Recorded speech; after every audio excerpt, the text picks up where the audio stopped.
7-1 গোলের ট্র্যাজেডির এক দশক পূর্ণ। ব্রাজিলের ভুল কোথায় ছিল দেখুন বিস্তারিত। কোচ লুই ফিলিপ সোলারি সেদিন কি ঠিকভাবে টিম হোটেলে ফিরেছিলেন সেটা জানার উপায় হয়তো নেই। ব্রাজিল দলের কার কী অবস্থা হয়েছিল 2014 সালের 8 জুলাইয়ের পর তাও হয়তো জানার উপায় নেই।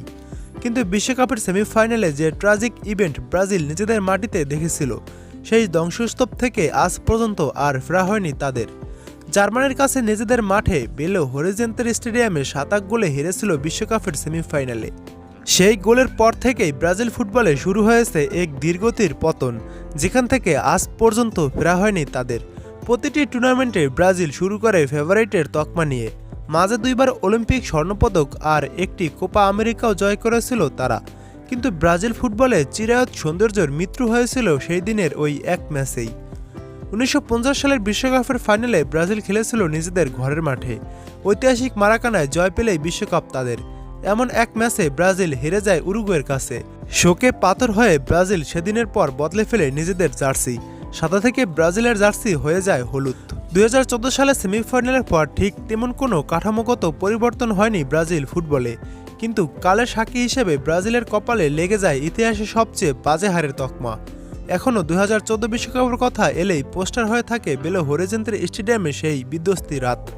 সেমিফাইনাল শুরুর আগে ব্রাজিলের আত্মবিশ্বাস ছিল তুঙ্গে।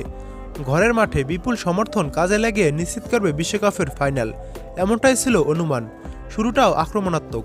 নেইমার জুনিয়র আর থিয়াগো সিলভার অনুপস্থিতিতে স্বাগতিকরা শুরু করেছিল আক্রমণ দিয়ে।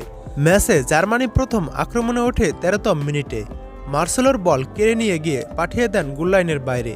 কে জানতো ওই মুহূর্তটাই ব্রাজিলের ফুটবলে ইতিহাস বদলে দিয়েছে পরের এক দশকের জন্য। জানলে হয়তো মার্সেলো নিজেও বলটা ক্লিয়ার করতে চাইতেন না ওভাবে। কর্নার থেকে বল ক্লিয়ারের আশায় কাছের পোস্টে জড়ো হয়ে যান সবাই। দূরের পোস্টে চলে যায় বল, হালকা টাচে বল জালে জড়িয়ে দেন আনমার্ক থমাস মুলার। মিনিটখানেক পর ফার্নান্দিনহোর ভুল সুযোগ কাজে লাগিয়ে স্কোরশিটে নাম লেখান মিরস্লাভ ক্লোসা। ব্রাজিলের রোনালদো নাজারিওকে টপকে হয়ে যান বিশ্বকাপের সর্বোচ্চ গোলদাতাও। পরের 7 মিনিটের মধ্যে জার্মানি আরও 3টি গোল করে। টনি ক্রুসের জোড়া গোল চলে আসে। গ্যালারিতে তখন অজস্র কান্না ভেজা চোখ। Toni Kroos, Sami Khedira, Mesut ওজিলরা কোনো সুযোগই দেননি সেদিন। টিম প্লে আর পাসিং ফুটবলটা যেন শিখিয়ে দিচ্ছিলেন ব্রাজিলের ফুটবলারদের। প্রথমার্ধ শেষ হয় 5-0 গোলে পিছিয়ে থেকে। ব্রাজিলের হার নিশ্চিত হয়ে যায় তখনই। এরপরেও বিরশিকের মতো দ্বিতীয়ার্ধে 2 গোল করে বসেন আন্দ্রে গুরলা। 90 মিনিটে অস্কারের করা সেই গোল যেন ব্রাজিলের কাটা গায়ে নুনের ছিটা হয়ে থাকবে আজীবনের জন্য। ম্যাচ শেষ হয়ে যায় 7-1 গোলের স্কোর লাইনে। এক দশক পরেও যা ব্রাজিলকে পোড়ায় ব্যাপকভাবে।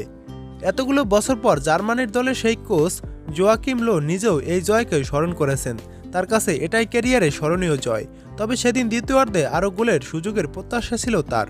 তিনি বলেন, একটা জরিপে বেশ কিছুদিন আগে জানানো হয়েছে ব্রাজিলকে 7-1 গোলে হারানোটাই জার্মানির সর্বকালের সেরা। আমারও তাই মনে হয়।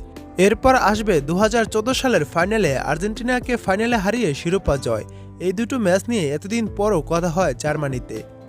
সোলারি এমন হারের পর ছেড়ে দিয়েছে ব্রাজিলের দায়িত্ব। কদিন পর কোচিং ক্যারিয়ারটাই শেষ করেন। অস্কার, জুলিও সিজার, ফ্রেডদের মতো অনেকেই এরপর অনেকটা হারিয়ে গেলেন। নেইমারের বদলি হিসেবে সেই ম্যাচে ছিলেন বার্নার্ড। স্মৃতি মনে রাখেননি তাকেও। ফার্নান্দিনহোকে সেদিন দায় দেওয়া হয়েছিল সবচেয়ে বেশি। ম্যান সিটির হয়ে এরপর অনেক মনে রাখার মতো মুহূর্ত উপহার দিল ব্রাজিলের হলুদ জার্সিতে, আর দেখা যায়নি তাকে। সেদিন কি এমন ভুল করেছিল ব্রাজিল? এক দশক পার হয়ে গেলেও এখনও ফুটবল আর বিশ্বকাপের আলোচনা থাকে ব্রাজিলের 7-1 গোলে হারের সেই ম্যাচ। কিন্তু ঘরের মাঠে কি এমন ভুল করেছিল ব্রাজিল? সেটাই এখন পর্যন্ত বড় এক প্রশ্ন। ট্যাকটিক্যাল ভুলের পাশাপাশি মাঠের বেশ কয়েকজন খেলোয়াড়ের পজিশন আর মুভমেন্ট সেদিন ডেকে এনেছিল লজ্জা। ওপরের এই ছবিটি সেদিনের ম্যাচের প্রথম 30 মিনিটের গড় একটি চিত্র। ব্রাজিলের জন্য সেদিন সবচেয়ে বড় বিপদ ছিল ডাবল পিভট রোলে থাকা লুইস গুস্তাভো এবং ফার্নান্দিনহোর মুভমেন্ট। মাইকন এবং মার্সেলো দুজনেই কিছুটা আক্রমণাত্মক মনোভাবের ছিলেন শুরু থেকেই। নেইমারের না থাকায় সেদিন মাইকনের কাঁধে ছিল বাড়তি দায়িত্ব। সেই দায়িত্বের কারণেই কিছুটা উপরে উঠে এসেছিলেন মাইকন। ওজিল এবং টনি ক্রুসের মতো 2 অসাধারণ প্রতিভাবান ফুটবলার এরই সুযোগ নিয়েছিলেন তখন। 2 ডাবল পিভটের ওপর চাপ সৃষ্টি করেছিল জার্মানির 4 creative midfielder cross, Ozil, Khedira এবং মুলার। সেই চাপটাই আর নিতে পারেনি ব্রাজিল। সেদিন জার্মানির এই 4 জনই ডেকে এনেছিল বড় বিপদ। জার্মানি সেদিন একই সঙ্গে মাঠে প্রয়োগ করেছিল প্রেগ্রেসিং এবং পজেশন ফুটবল। ফার্নান্দিনোর ওপর প্রেসিং করে একাধিকবার তাকে ভুল করতে বাধ্য করেছিল ক্রুস ও খেদিরা। দান্তে নিজেও এর চাপ অনুভব করেছিলেন। দান্তে সেদিন খেলেছিল থিয়াগো সিলভার বদলি হিসেবে, কিন্তু সাসপেনশনে থাকা সিলভার বিকল্প হতে পারেনি দান্তে। ওজিল, ক্রুস আর সামি খেদিরা বেশ নাজুক অবস্থায় ফেলে দেন তাকে। সেই ম্যাচের পর দান্তের ক্যারিয়ারটাই আক্ষরিক অর্থে থেমে যায়। ব্রাজিল এত সব ভুলের মাসুল দেয় প্রথমার্ধে 5 গোল হজম করে।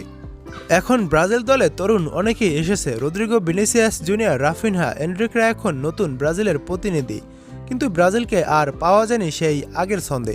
2014 সালের আগে থেকে ইউরোপিয়ান প্রতিপক্ষের কাছে হারের ঘটনা ছিল ব্রাজিলের নিয়তি, কিন্তু বেলে হরিজন্তের সেই হার ছাপিয়ে গিয়েছে সবকিছু।